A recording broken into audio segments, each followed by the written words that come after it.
say there are two major trends I'm seeing today. The first thing I'm seeing, which is actually great for CMOs, is outbound is becoming harder than ever. And so I think in a lot of cases, you'll see your VP of sales, VP of marketing not getting along. VP of sales is just like, you know what? I'm going to take care of this myself. We're just going to brute force pipeline and do a ton of outbound. And that's how we're going to get this business from Series A to Series B or to whatever next stage you're really looking for. And that is becoming decreasingly effective. One of the topics I touched upon at that keynote at the AI user conference was just how much noise there is.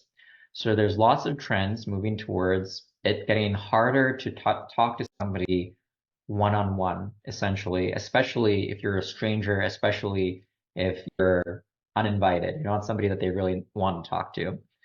This includes most of your BDR teams or your SDR teams, essentially. And so there's more email than ever. There's more LinkedIn DMs than ever. There's more cold calling than ever. And so the question is, how do you really cut through this noise? And there are other macro trends that are also making outbound harder. Things like Google and other email providers essentially taking a stance and saying, hey, if your organization is sending a lot of email that happens to be going to spam or you're going above a certain volume limit, we're going to start banning accounts. And so that went into effect 7 days ago, actually, with Google on their business domain. So across your company or across an organization, if you're sending, I'm looking on the exact numbers, but I think it's over like 3,000 emails per day. So if you have a small team of SDRs, you're probably going to hit that very quickly. And over 0.3% of them are going to spam. Say goodbye to your domain. So a lot of these changes are happening. And so where does that leave like your VP of sales? It's just like outbound in the old way is essentially less effective. And so the future of revenue right now is going to be more inbound driven. The role of sales is going to be, okay, how do we actually attract people to us? And then our BDRs, our SDRs, their job is just to close the loop. How do I just go that last mile? And I don't need a ton of email volume or cold call volume or LinkedIn DMs to like close people who are already pseudo engaged, already aware of what it is we do, already in market for a solution. But this puts a lot more emphasis on what the CMO needs to do, which is they really need to focus on smart inbound, driving qualified pipeline, or at least qualified traffic to their website, qualified traffic to their webinars, to their LinkedIn, to like wherever it is that your ICP lives, bringing in the right people who are ready to buy, and then being able to let sales kind of like close the loop over there. And so this is a positive trend for CMOs. The need for what they do is greater than ever.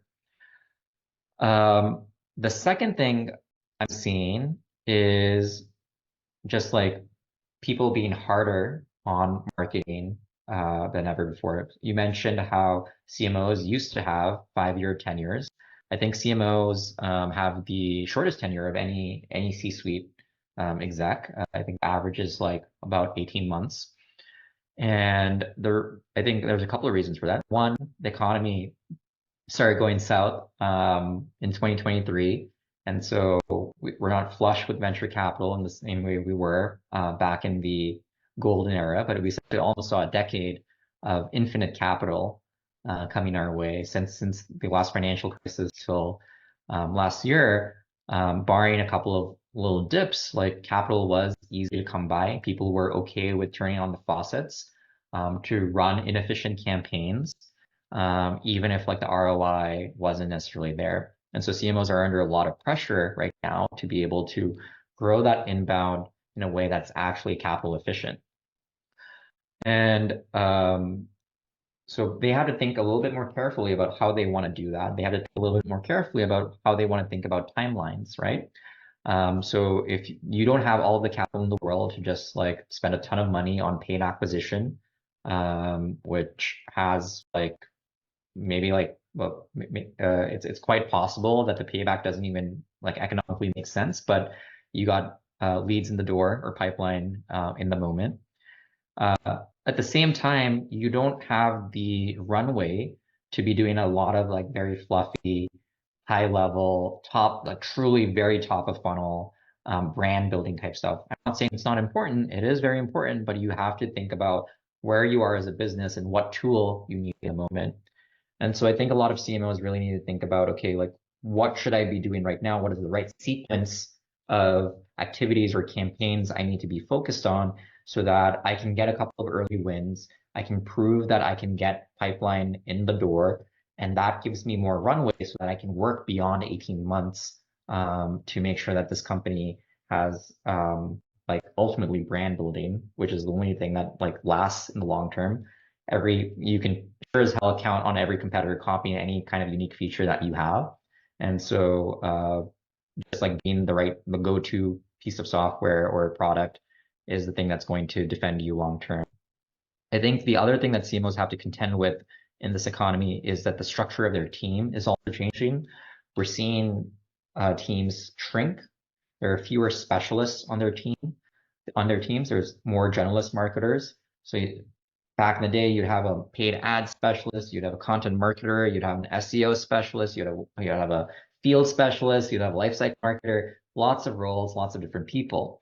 Yeah, you'd have product managers and field Yeah, marketers and and it's just like we don't have the money for that headcount anymore.